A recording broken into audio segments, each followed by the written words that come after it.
Welcome to a special episode and interview on the Space Times podcast. Today, we are ecstatic to interview Philip Hover-Smoot, the founder and CEO of Atlas Cup, and we're excited to chat and learn all about what he's currently working on and where he thinks the orbital sports industry is headed. We're excited to talk about Atlas Cup and learn more about it. Why don't we start with just top-level 1,000-yard view, LEO or geo orbit view? But why don't you give us the pitch and the rundown of what Atlas Cup is doing and working to accomplish? Yeah, absolutely. So I'm introducing professional sports to space racing. So think America's Cup meets Formula One in space, featuring uncrewed spacecraft going head to head over a series of different maneuvers over time. We're starting with, arguably the low-hanging fruit, some time trials, format sprint races, hopefully as soon as the end of this year. And then out in about 2 years, early 28, we're going to start our marquee Grand Prix event, which is going to be a series of perhaps about a dozen races, different formats, different maneuver types, featuring larger, more performance spacecraft over a series of months, culminating in a championship sometime out in late 2028. So really, we're trying to do for the space industry what automotive racing did for the car industry. And we're just in early days here, but frankly, we're gonna get going real fast. So I kind of want to start out with the hard question. The big existential one is why? Because I think when somebody hears Spacecraft Racing League, the immediate question, at least in our industry, is always going to be, why does this need to exist? Well, why not, right? If you look at the history of competitive racing, any modality of transport over time has resulted in racing, right? I mean, cars were invented, I should say, in the early 20th century. Just a couple years later, there was a race from Beijing to Paris. It captivated the imagination of the entire planet through telegraph, right? I mean, the train system resulted in races. People raced trains at a certain point in time. People were racing planes, I think, a year or two after planes were first flown. This is one of those things that's inimical. It's inherent to how humans, engage with the world, right? When we create something, we want to compare it against someone else's thing and make sure that it actually works. So the history of racing, again, is really, really clear. Every modality races. There's just no exception to that, except for the space industry at this point. And fundamentally, we're late. If you look at the average time from invention to competition across these major modalities over the years, it's about 10 years, maybe 11, depending on how you want to do the math. We're 60 plus years into the space age, and we haven't yet done this, right? We talk about the space race, the lexicon is there. I was going to say. Yeah, is there. Yeah, right. And Cold War. Yeah, and it's been in popular culture for forever, right? I mean, there's everything from, manga 50 years ago to, The Expanse to video games. I mean, there's a million indicators of interest in racing and competitive activity in space. We just haven't done it, which is bizarre because the technology is already there. It already exists. Everything necessary to do this already exists in spades with multiple proven vendors. There's no reason this can't happen today.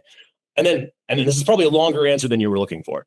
But there's also an absolutely unquenchable thirst for more premier platform sports content.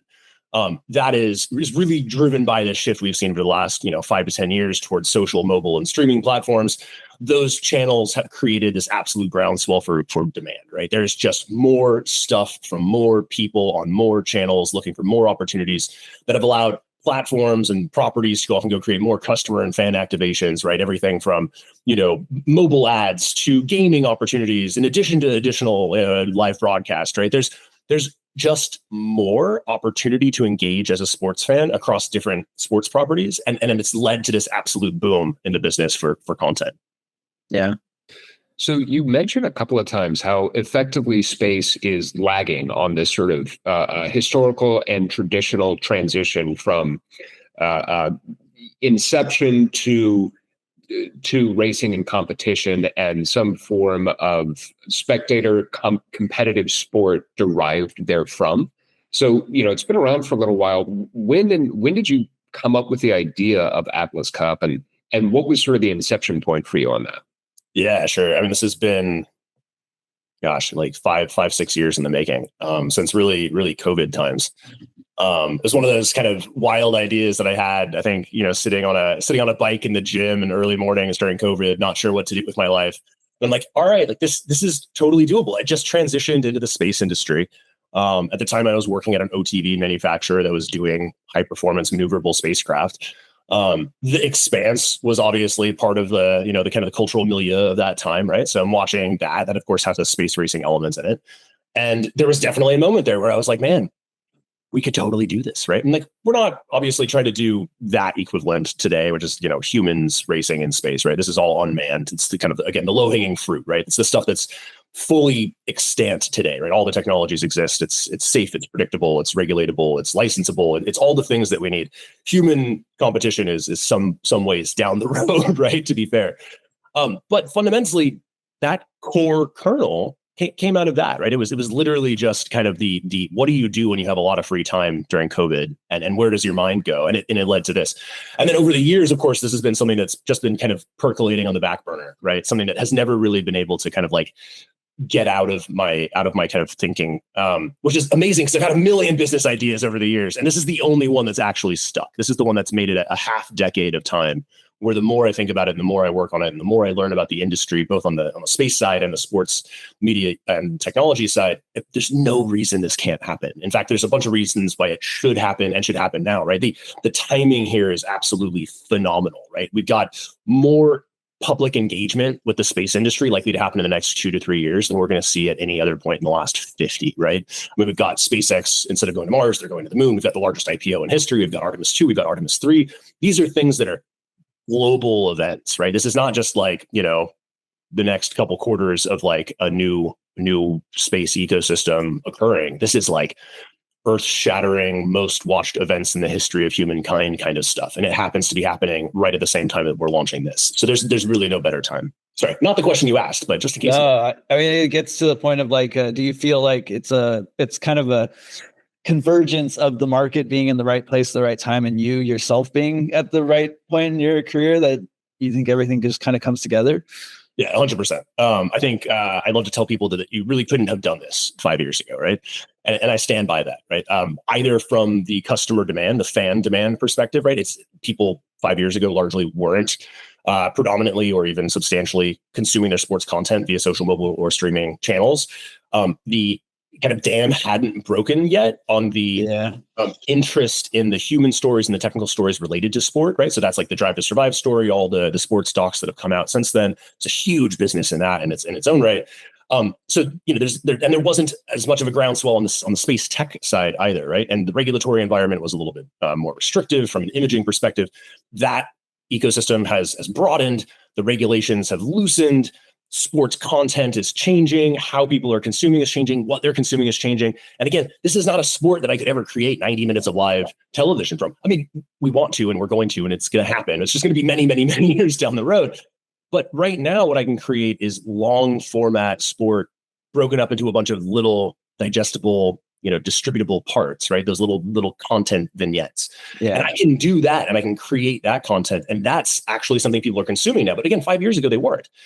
So yeah, very much from a professional perspective, right? I'm a better part of a decade in the space industry now, right? I've learned a lot. I know people. I know how things work. I'm one of the few people out there who's run a company who does optics in space to look at things in space, right? There's not a lot of us out there that understand how that world works. So I understand the ecosystem. I understand the parties. I've done, the better part of $1 billion worth of rocket launches. I've done hundreds of millions of dollars worth of contracts for services. Like I know the world, and it's kind of a weird thing, but by hook or by crook, I learned how the space industry works and who the players are and how to knit together this ecosystem and web of different people to go off and go make this happen. And I've already started that process. I just got very, very lucky that it happened to coincide with these major macro trends like the SpaceX IPO and, Artemis 2 and Artemis 3. These are things that I couldn't have ever predicted.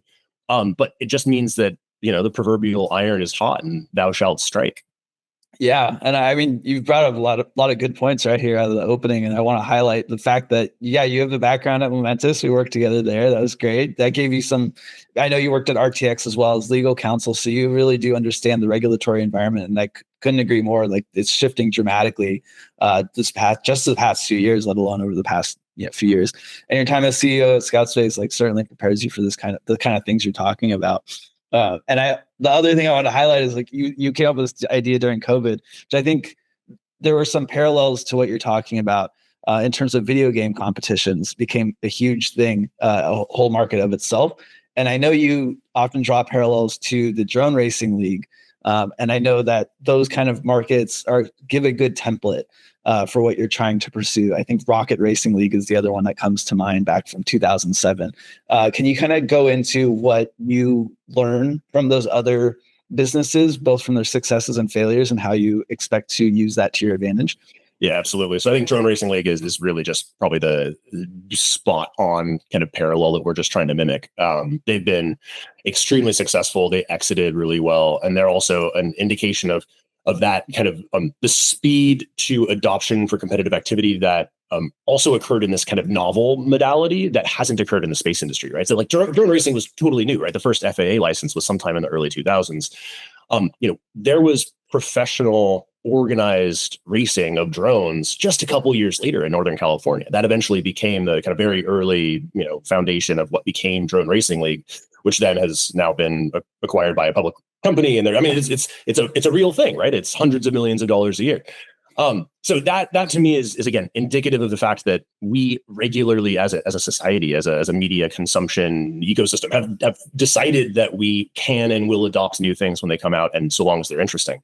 I think the thing that they did really well that I would love to emulate, that frankly is one of my biggest challenges that I'm going to have to face, is they took something that I think people thought, God, no one's going to watch this because there's not a human involved, right? And then they made it exciting, and they did have humans involved, but they were separate, right? And so the idea of having like an FPV drone with the pilot elsewhere and then the spectators in a stand, it was kind of this disaggregated visual concept that they stitched together really well. My challenge is my disaggregated context is just much, much larger, right? Like my fans initially are going to be on smartphones all over the planet. They're not going to be in one single stadium. My pilots are not pilots effectively, right? We're going to tell very much the human story around the operation of the satellites, the design of the satellites, the problems and flaws in the testing, the failures, all of those things. That's part of the storytelling. But I have to make it as exciting as, someone who goes to an F1 race and feels their seat shake and, has the cold beer in their hand on a hot day. Like there are certain intangible elements to this fan experience that we will need to be very creative about going and figuring out. And I think Drone Racing League solved some of those things over the doubts of the naysayers really, really, really elegantly. And in my mind, that's the perfect analog for me to say, hey, well, look, they had no guarantees. They took a brand new thing and a new concept of operations, and they were able to overcome all those immediate doubts about, hey, how do you make this new thing work and compete with other kind of world-class premier sports properties? And they did. And if they can do it, I have problems to solve. I have solutions that need to be sought, but there's no reason we can't do it in space too. Sure. So to that end, I mean, space is an industry and a sector that has no shortage of colorful personalities, of folks who love what they do and love what they're about and want to get as many other people excited as them. So like, walk us through a little bit, like, who are you, are you looking at sort of working more directly with founders, the people who are building these companies whose vehicles will be being flown, or just help us understand like the way you're going about finding these personalities who are gonna drive such user and viewer interest? Yeah, absolutely. The answer is everyone, right? So the example I give is, and I've been using this at kind of meetings and trade shows and events for the last couple of weeks. If you look at automotive, and I sound like a broken record a little bit here, focusing on automotive and the people who've come before me, but really there's good legacy and tradition here, and I want to be part of that legacy and tradition. If you look at automotive racing, there's a role for people to play across the spectrum. It's the companies that pour the asphalt on the tarmac, like the people who do the striping on the course, the people who are, working in the pit crews, the people designing the mufflers and the diaphragms, the people who are, providing the chassis, the team principals, the engineers supporting the aerodynamic design, right? The sponsors who are out there, hawking baby diapers, but doing it, on the front of a 200-mile-an-hour car, right? There's a role for literally everyone. And this has been exactly what I've done in the last month or so, since we've been out kind of publicly about this, talking about it, is talking to literally everyone in the space industry and in sports media, tech, entertainment, basically saying, look, there's a role for everyone here, right? And this is a totally new vertical, right? We're creating a category. So this is, with a couple exceptions, which I'd love to flag without specifics, we're basically a brand new source of revenue, right? We're a new customer base for a lot of companies that are hoping for commercial opportunities, but frankly, as we all know, they're not occurring or coming to market as quickly as we would all want, right? We would love there to be billions of dollars of commercial demand out there, but there just isn't. There's a lot of government demand and everyone's pivoting towards that. But all these companies will need and know that they need commercial opportunity. And we are a totally new concept for them, right? We're a way to make money in space that is purely commercial that no one's ever really considered, with, again, a couple of very small, very interesting exceptions. So we've been out signing early stage deals with a bunch of people. So we've got about 24 already signed, another dozen committed to, but in some form of negotiation. And it's everyone across the board, right? It's mission management capabilities, software companies, communications companies, a bus provider, a couple propulsion company providers, in space optics, in space tracking, ground-based AR VR solutions, sports tech, bitstream optimization partners, things like that. It's a whole panoply, right? So we need everyone to, and this is part of one of these challenges, right? I need everyone to realize that it's not something that, you have to participate in, but it's something that you should, right? You should be excited about this. If you're in space or if you're in sports media, tech, entertainment, like this is a new thing. It's just a new thing. And that it's pure opportunity, right? I'm not asking people to go build new satellites. I'm not asking people to go build new thrusters. I'm not asking people to go build new onboard computers. This is all what they're already doing. I'm just providing people an opportunity to showcase it, prove that they are good at what they do, that their technology is the best that's out there, and then go off and go do something that's going to bring joy to fans. That to me is beautiful because it allows me to really leverage that network that I've built over these years, where literally every single person over the hill at SmallSat this week, every single company in that building has a role to play in the space competitive ecosystem if they choose to. And I'm trying to educate people so that they understand that. Now, over time, we're going to have to convert some of that early partnership to, a kind of a bifurcation of, well, look, who's supporting us at the league perspective, at the content production, operations, and race ops perspective, and who's supporting the teams or the principals, or who's cheering us on from the sidelines, who might be a sponsor, right? I don't know. And that's partly what will kind of, I think, come out over the next year as we're off doing these kind of discovery calls and understanding who wants to do what, who can do what appetite looks like. So I think there's going to be a big change to what that looks like today. But I can say, thus far, I've had no doors slammed in my face, which is actually surprising. I kind of assumed that there would be a good chunk of people who were just like, "You're an insane person. Please leave." Everyone's been very positive. So the uptake, the excitement, both on, again, the sports media tech side and on the space side, once people understand what it is that I'm talking about and that I'm kind of crazy, but I'm not really crazy, right? It's actually doable. I think everyone's like, there's this moment where they're like, well, obviously this is going to happen, right? And I think I get this verbalized to me all the time that everyone's like, well, look, this is of course going to happen. The question is, am I 10 years too early? I don't know, right? Well, time will tell. But the reality is this is an inevitability. We all know this is going to go this way. I just want to get there first, and I want to give everyone an opportunity to get on board early. That's what I'm going for. And then on the team side, that's really interesting. And that's another one of my big existential challenges, right? That is making sure that I find effectively team principals, right? Who want to come in, whether you're a bus manufacturer or a propulsion system company, or you're a wealthy individual that wants to go off and go do one of these things. And frankly, we're in an industry full of a bunch of people with a lot of money who like to spend money on space stuff. So I'm open to those conversations if anyone's listening. But I need to get people to sign up to go participate.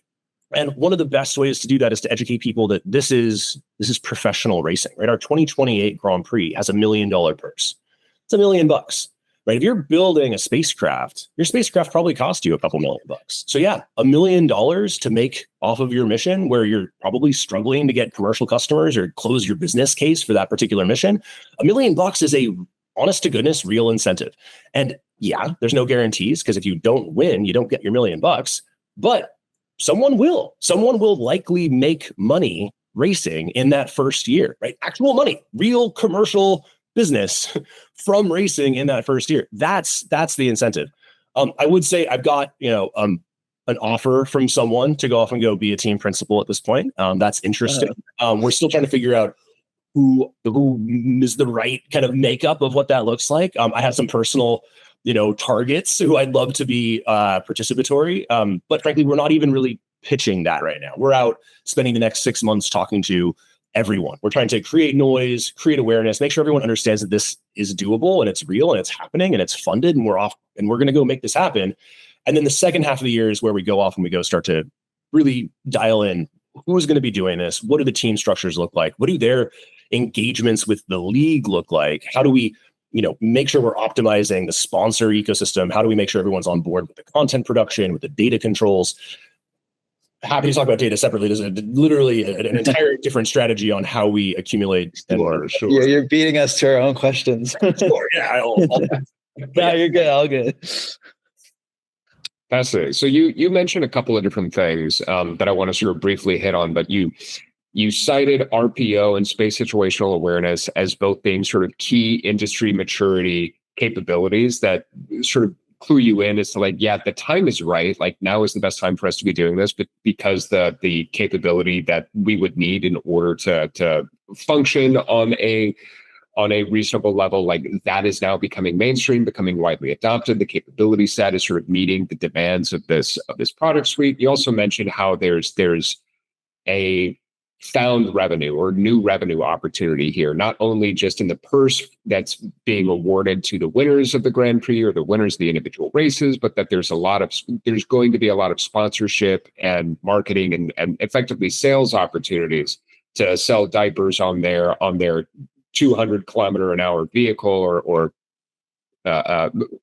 whatever the an hour, but yeah, there we go 200-kilometer-a-second vehicle as opposed to the 200-mile-an-hour car. But there's a lot of different sort of opportunities there. So help explain a little bit, help make clear sort of like, okay, great, what are the actual sort of tangible revenue opportunities for the different teams that are going to be participating in this, and what are the sort of the key technological milestones and advances that you think really make now the right time to strike?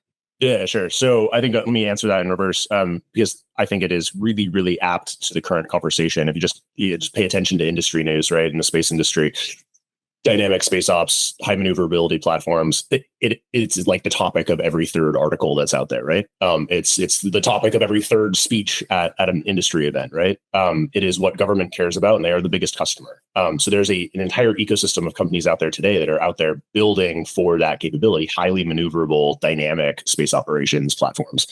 So we love that.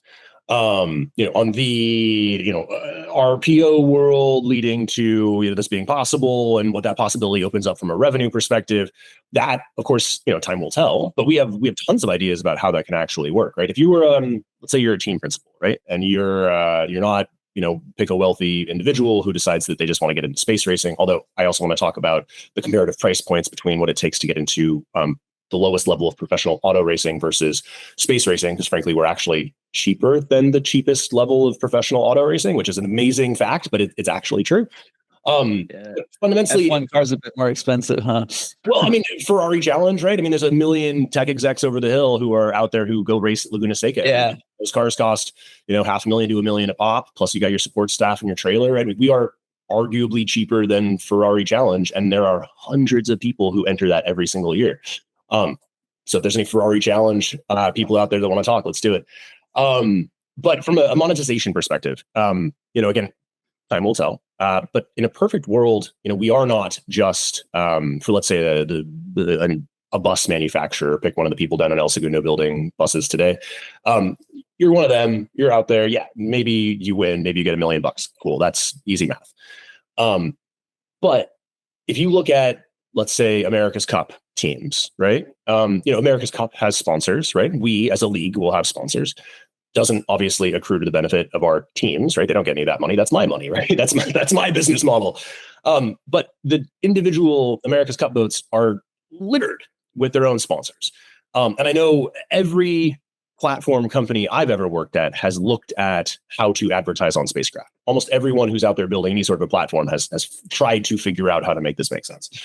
And the reality is no one really cares if no one's watching, because you got this tiny little thing, it's up in space, it's dark, no one's going to look at it. So who cares if your logo is on the side of it? You might get one good marketing picture out of it. We change that, right? We suddenly make Orbital platform something that has actual value from an advertising perspective. And the only way to create that value from the bus manufacturer's perspective is to participate in the race ecosystem. If you're not participating, well, your images of your spacecraft aren't going to be featured anywhere. No one's going to be looking at them, but we make that possible, right? So they are welcome to, and there's a whole bunch of background about how the kind of legal structure will work here that I'm happy to get into as well. But they're absolutely entitled to go off and go seek their own sponsors and execute their own advertising strategies, right?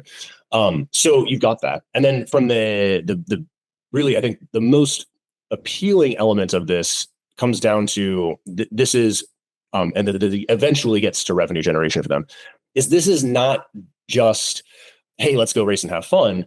This is also true differentiation and stratification within an industrial base that's a little bit bloated right now, right? We got 430 something companies building propulsion systems. No one knows which ones work well. Like, we really just don't know, right? Even the companies that build them themselves struggle to get good test data from on-orbit operations, right? Like, there's people with signal groups out there who are tracking TLEs to see who's full of it when people claim these maneuvers, and most of the time the maneuvers aren't actually as advertised, right? So we've got this fundamental information deficit that this helps to cure, and I think for some that's really scary, right? Because if this actually if we happen to achieve scale here, all those people who are really like the emperors without clothes are going to be called out, right? If your tech doesn't work and you participate, your tech doesn't work, and we're all going to know it, right? So it's a little scary for some, but if you're out there and you're confident and you're building tech that's real, this is the best possible freaking marketing you can ever possibly imagine, right? If you're Apollo Fusion or someone building prop systems, if you are the winning prop system,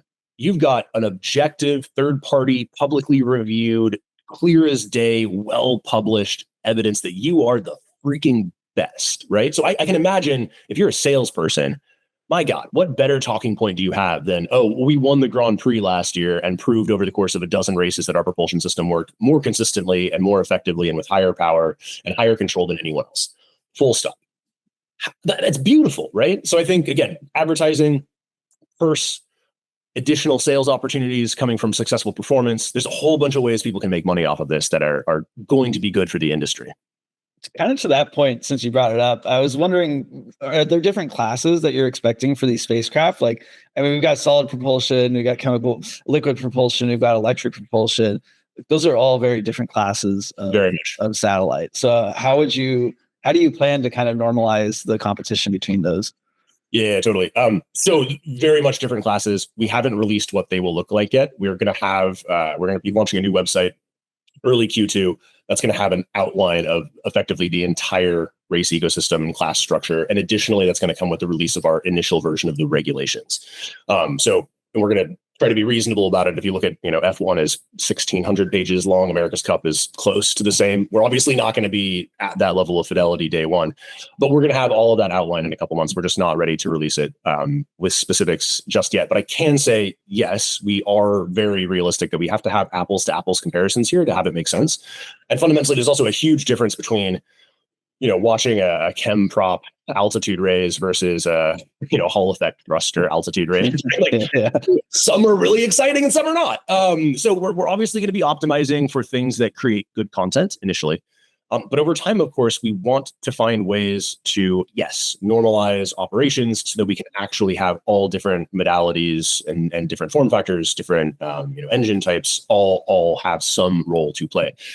Initially, though, we're likely to select the ones that are going to have the most bang for the buck from a performance and content creation perspective, just because we need to go out and make entertaining content. But I would also flag we are looking at a whole bunch of different, I guess not necessarily classes, but perhaps different formats of racing, right? So I've talked about this inaugural Grand Prix that we're trying to do in 2028, right? That is large performant spacecraft, right? So think 200 kilogram plus platforms, right? So big, highly performant spacecraft doing these races.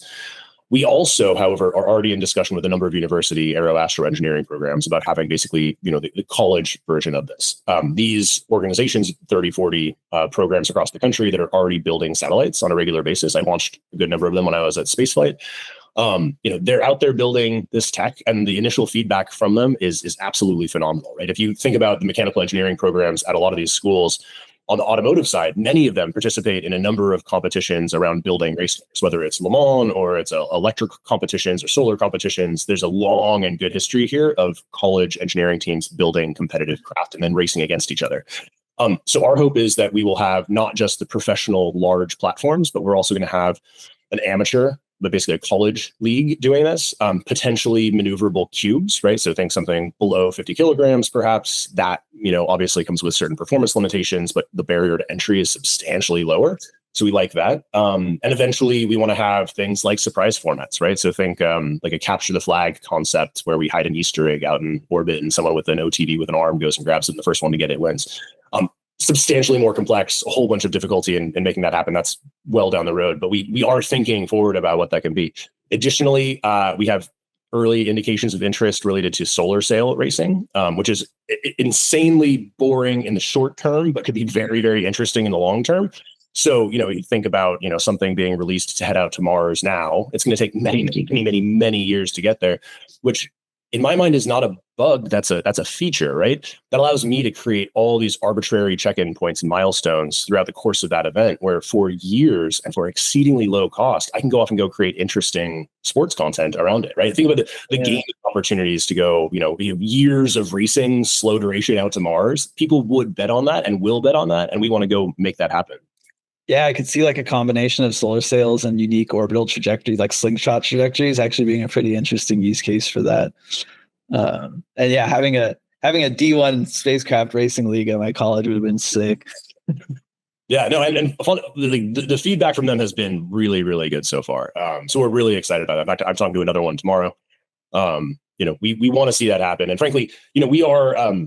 I'm forward focused, right? I'm future focused. I have to be doing something like this. Yeah. But we're trying to build something that's native for how sports content is going to be consumed in the future, right? Like I'm not like I was just out in Europe last week at a big sports event, and there was lots of talk from investors and technologists and leagues about taking what they have and trying to figure out how to take traditional sport and reformat the data, the experience, the fan activations into kind of like a high-tech 21st century world, right? And it was taking a 100-year-old sport and trying to figure out how to get that data into a good database and use AI to go do cool stuff, right?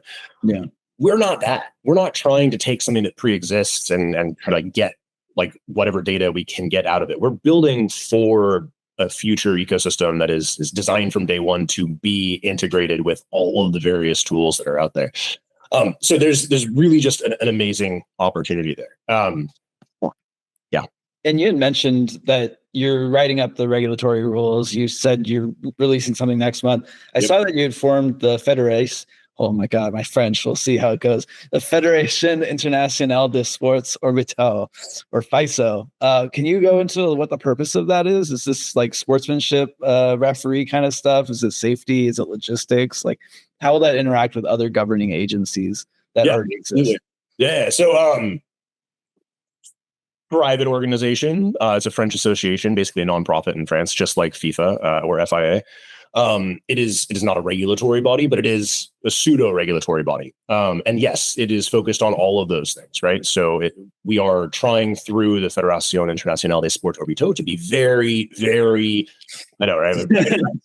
We're trying to be very forward leaning, right? Like I just came from Scout, right? We were at our core, Scout was a space sustainability business, right? We were about debris mitigation, right? We do not want to be part of a problem. We want to be part of the solution. And fundamentally, there's absolutely no mathematical or physical reason why space racing creates any additional risk other than the mere presence of a small number of additional objects. When we're talking about constellations in the millions at this point, there's really, really no impact. But we want, as an industry, we should be very, very forward leaning about how to do this intelligently, right? So we have, and the rules for FISO are about done. They're written, they're in final review. So we're going to be releasing those as well in the next couple of weeks.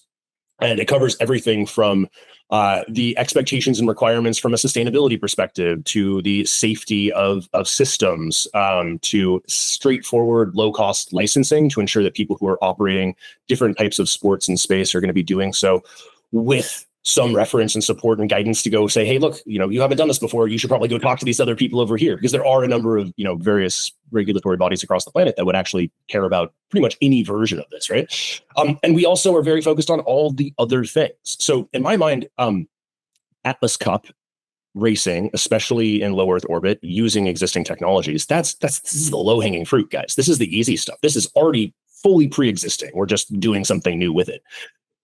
There are a lot of people out there thinking about other ideas, right? I mean, there are, I'm not the first person. I'm not the only person. I'm going to be the first one to do it successfully, but there are other people out there that are out there thinking about these things, right? We've got someone pitching, lunar rover racing with remote piloting on the lunar surface. We've got someone pitching basketball on the lunar surface. We've got unnamed fight league looking to partner with an unnamed space station manufacturer to go do a fight in space. We've got people doing certain competitions on the ISS, right? There's a whole bunch of stuff out there, and there's no guidance, there's no rubric, there's no regulation, and we're not coming out saying, hey, look, we're perfect and wonderful and we know all the things, but we are a bunch of lawyers who have spent some time thinking about this and simply want to start providing some structure so that people are expected to engage professionally with this, right? We face some risk. Orbital sport, if you will, as a category, there's categorical risk if this goes wrong in the early days. So we want to do everything we can to be supportive and structured and thoughtful early on. So that's what FISO is. Lots more to come out of that. We have interesting partnerships we're targeting with a whole bunch of different organizational bodies globally, because there's so many different angles here, everything from cultural heritage to physical environment to environmental sustainability. There's a lot that we can and should do to go partner with other organizations, and we're pursuing all of that. That raises the interesting question that just kind of comes to mind is that, where do you see the value that you're going to be driving mostly coming from? Because you talk about having like a Grand Prix or all these different kinds of races, but ultimately, you have this first mover advantage. Generally, when I look at first mover, it's, well, that you're going to build the moat faster than anyone else, but anybody could create a race. Yep. But what it sounds like you're actually building is kind of the infrastructure for competition in space. How do you see that in terms of competing with other people that might want to do this sort of thing, or just building out a whole market space for this in general? Yeah, I mean, they're kind of two different paths here, one via FISO and one with Atlas Cup. Within the Atlas Cup world, let's say, we very much are forward looking, right? Again, we got our low hanging fruit of what we know we can do now, maybe, sprint races, time trials towards the end of this year, Grand Prix racing in 2 years, more things the years following. We like that. We're not necessarily looking at turning Atlas Cup into a lunar buggy racing league. That is not necessarily something we want to do today. More power to the people that are out there trying to do it. But we want to focus on what we know we can do today, right? We are the, the close to ground, right? Like we're realistic, and we want to execute on that and then build from there. We think that's going to drive the moat simply because of timing, right? There's a fundamental reality that unless you're an Elon Musk or a Blue Origin, you decide with unlimited money to go off and go do this, in which case, like any space business, we're totally toast. And I think anyone who's been in the space industry long enough knows that if you're a startup and SpaceX decides to do what you're doing, good luck to you, right? But without one of those kind of black swan events occurring, we are leaning forward, right? We're moving first, and we're going to go off and go create this ecosystem, and we're going to go figure out the bugs and the flaws, and we're going to go figure out how to create content in space and distribute it in a way that makes sense, and how to monetize it, and how to go drive that engagement. And I think competition will happen, and I welcome it. But I don't today think that there's a lot of space, if you'll forgive the wording, for someone to allow it. Yeah, for someone to come with like an absolutely parallel competing ecosystem. I think it would be very, very hard. It would have to be someone with a very similar background who understands space world. I think it's effectively impossible for someone outside of the industry to approach the industry and try to make sense out of this, because there's a little bit of arcane magic around how space ops works that you don't know unless you've done it.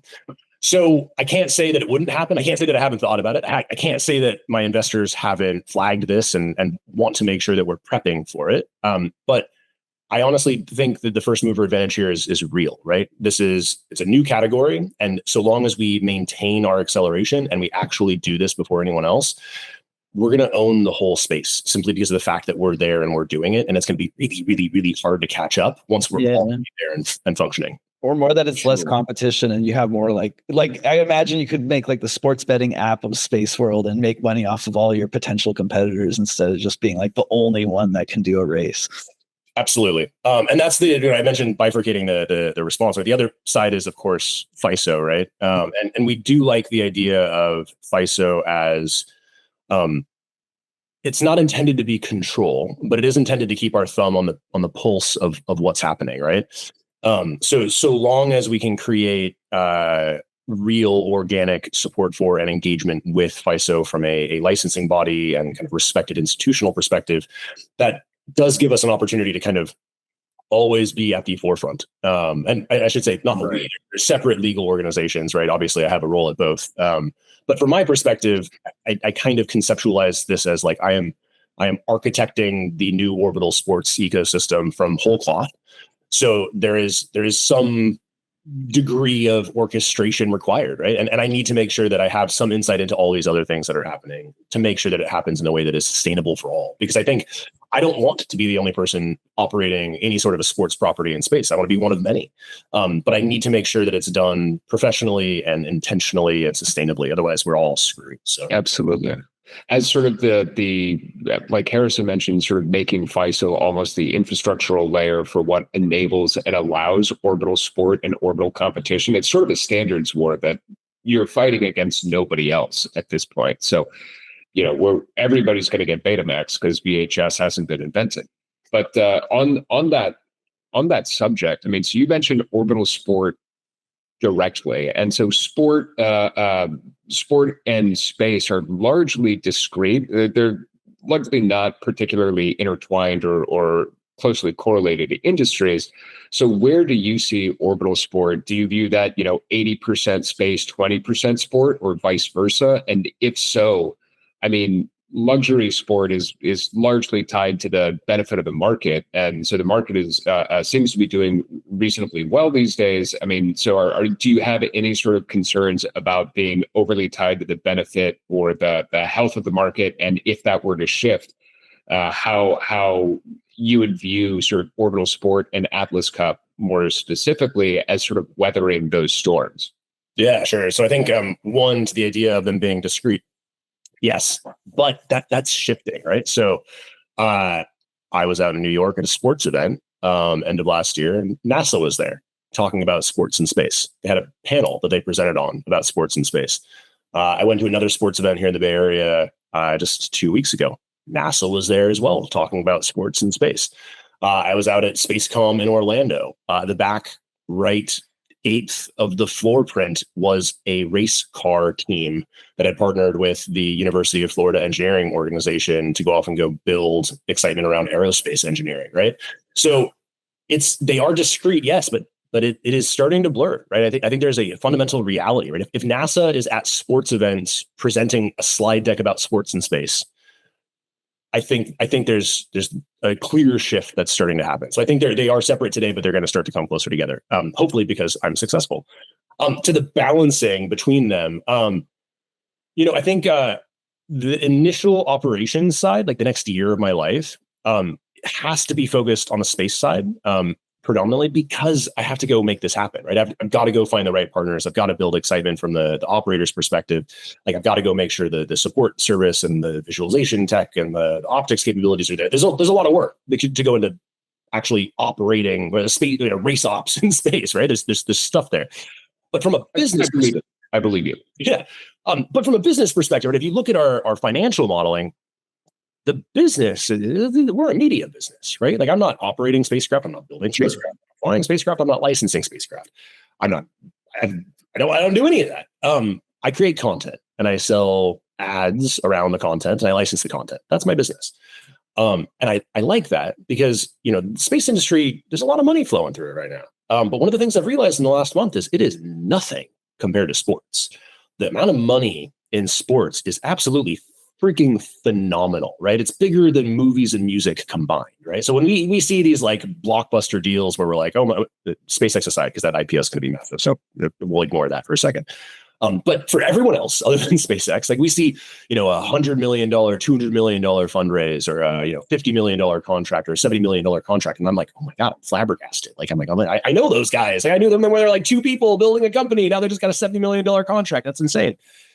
those numbers don't even make the news in sports, right? I mean, like the smallest deals in sports world are in the billions. So we like the fact that our business model is around sports media content. That is where the money is. That is where the demand is, and that's why this is so freaking elegant and beautiful. And not to be self-adulatory or self-adulation focused there, but really, like, this is a way to use the space industry, use space technology to go make real money. Like and it's not space money, right? This is money that comes from companies outside of the space industry, which is so important because the space industry has been doing really well in some respects, has had a lot of money flowing into it, but fundamentally it's high volatility, right? Companies are coming, they're going. M&A activity is highly unpredictable. I think there's a little bit of a shell game going around with venture-backed companies buying each other's capabilities. And at some point, if there's no real revenue driver that's external to the people who are backed by all the same 10 VC funds, then okay, at some point the music stops and someone doesn't have a chair.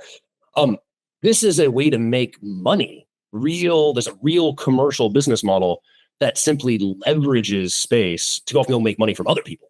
And that is something that I think people haven't yet really clued into in the space industry. And that's not to say that I'm somehow unique and special. I'm not the first and I'm not the last. Other people are going to figure out ways to do this. But monetizing space by getting revenue from outside of space is the freaking gold standard. And comms has done that really well. And I think that's why comms has been one of the few standout resilient elements of the space sector for such a long time, because communications companies largely make their money from people outside of the space industry. And that allows them to go have real revenue from companies that pay their bills. I think space industry today, if you're selling to other space, if you're a space startup and you're selling to other space startups, it's a risky world. If you're a space startup and you're selling to the US government, that's a risky world. Maybe there's a little bit of money for the next couple of years, but who knows what's going to happen who knows what happens after the midterms, right?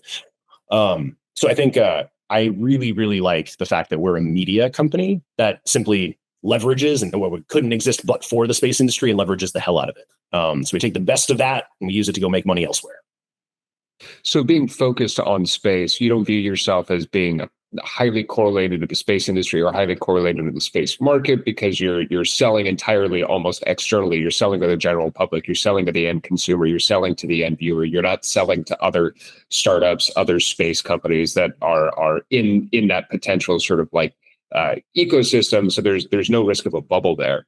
And so the thesis that, to put words in your mouth if I can, but the thesis that you're sort of executing on here is like, okay, hey, fresh money, new money outside the external money coming into the industry that we're starting with. So it certainly sounds like you're sort of starting the next year, like you said, going to be very heavily focused on the space industry, but you're going to be transitioning out of that sort of space industry focused world into much more of a like, okay, hey, we're a media company. We are a content creation, content selling company, and that's where we're gonna do everything after we get our feet planted with the players in the space industry that we need.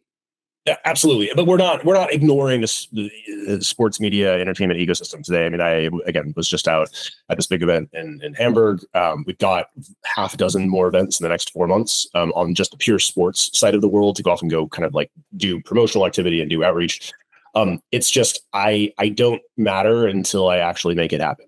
And that's why I'm so focused on this Q4 sprint race, because if I can go create content this year using with assets that are there this year, that I think it's kind of the Rubicon, right? It's like, okay, to be fair, maybe not the best content, and it's going to be really, really short format, and we're probably not going to have in-space visuals of it, but it will, by definition, be the first sports content produced in space ever, right? That allows me to go back to the sports media world and say, okay, look, it's early days, but we've actually now done it. It's not just some guy with a little bit of backing who can go off and go, talk about the idea.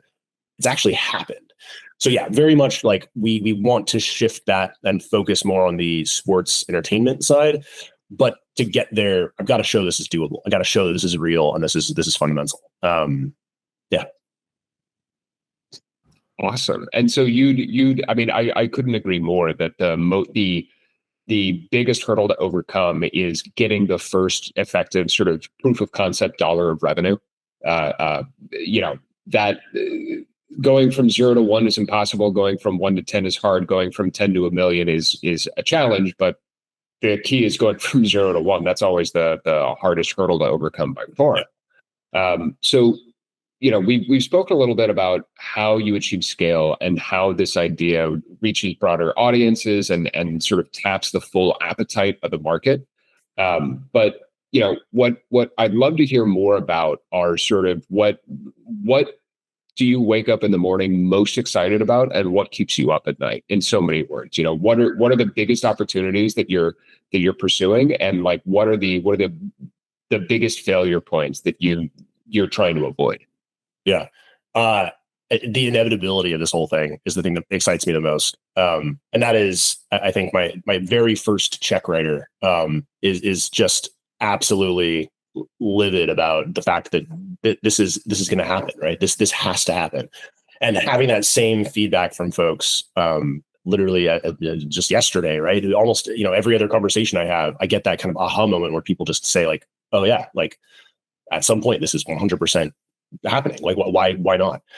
So the idea that for whatever reason, I end up with this amazing opportunity in life to go off and go leverage my really weird professional experience history to go build something just wild, that has this sense of inevitability. Like, yes, challenges. There's a lot of work to be done. There's so many things I've got to go figure out, but this is as inevitable as many of us believe. That's so amazing. It's extraordinary to think that someone who went the academic and professional route that I went would ever end up doing something like this. So that is the thing that like literally every morning gets me up, and I'm like, 5 a.m. with a coffee, blasting out emails, because it is just amazing that I could possibly be in this position and go off and go do this. And then with a straight face, I can go talk to, I was talking to some guys who owned a Premier League team last week.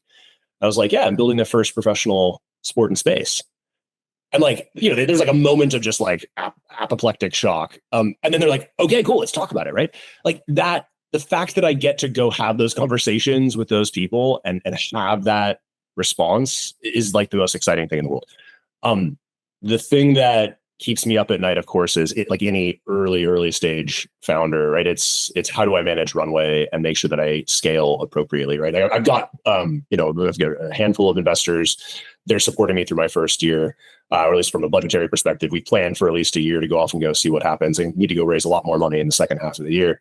But it's the perennial question of like, okay, do I hire this head or that head or this other one, or do I hire contractors to do the following projects? And how do I make sure the ROI is timed correctly, right? Like I know all the things I need to go do, but cadencing when they happen and how that impacts my run rate is just absolutely terrifying, right? That's just the reality of being a startup founder. Like you never know. And I've got to go spend a lot of money on a lot of things, and I need to not screw it up. But I think that's again, that's intrinsic to the process, right? That's not anything unique to us being, crazy people building a space racing league. That's just starting a new business and not wanting to, fail.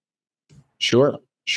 And, just sort of one sort of, I'll say quick question here to wrap up. But I mean, so you mentioned that there's a multitude of different paths forward, and that, most of what you're doing in the first half of this year amounts to appetite sensing, sort of customer discovery, getting a sense for how everything can sort of work together. If you had to sort of pick one thing that you really wanted to nail out of the park and really lock down and close by the end of the year or by this time next year, like what's that singular burning thing that you're focused on?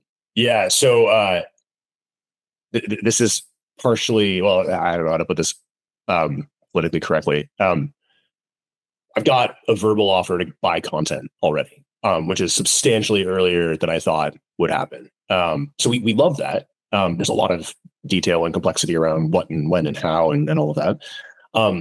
But, I want to go sell content. Like the burning thing that I need to go do is I need to go sell content in the future today with a little bit of cash up front. So I don't have to go after that traditional space startup VC around of like, okay, I need money to go get more money. No, I have a real opportunity here to drive actual cash revenue from licensing stuff that doesn't exist yet, but that I have a clear path to going and being able to go produce. And if I can do that, I can extend my runway without having to go kind of revisit the VC world. And there's a good track record here from a sports startup history where this is actually not an uncommon path for successful early stage sports startups. So that is the thing. That is the burning, like, perfect world. What I actually think about every single day and think, my God, how do I make this happen? Is that, how do I get someone to commit to the idea and give me an early contract for content? Close second would be early contract for advertising dollars. But frankly, I think advertisers are just extremely data driven, and I don't have data yet, right? I don't have customer metrics. I don't have eyeball, counts. I don't have that. So I'm kind of realistic about the fact that large advertisers at the corporate level are not going to be interested in, risking their careers on an early stage space racing league bet. But content wise, I think there's a path here where I can actually get a real content deal in place before the end of the year. Yeah. Well, that sounds like some great early traction. And I really appreciate you painting such a clear picture of what you're trying to do with Atlas Cup. Before we close out here, speak to our audience. What does Atlas Cup need from them? Is there anything that's, anything we can do to help? Yeah, absolutely. Well, I mean, first time I've ever had to say it, but like and subscribe. So we've got a newsletter you can sign up for. We've got all the various social platforms. Go like, follow, all of that. We're going to be trying to pump out more content, at least on a daily basis, pretty much for forever. So follow us, like us, engage with us, ask questions. Additionally, we are hiring. I've had a lot of good outreach in the last week since we posted our first jobs. We've got a set of internships that we're going to be announcing as well in the coming weeks for summer.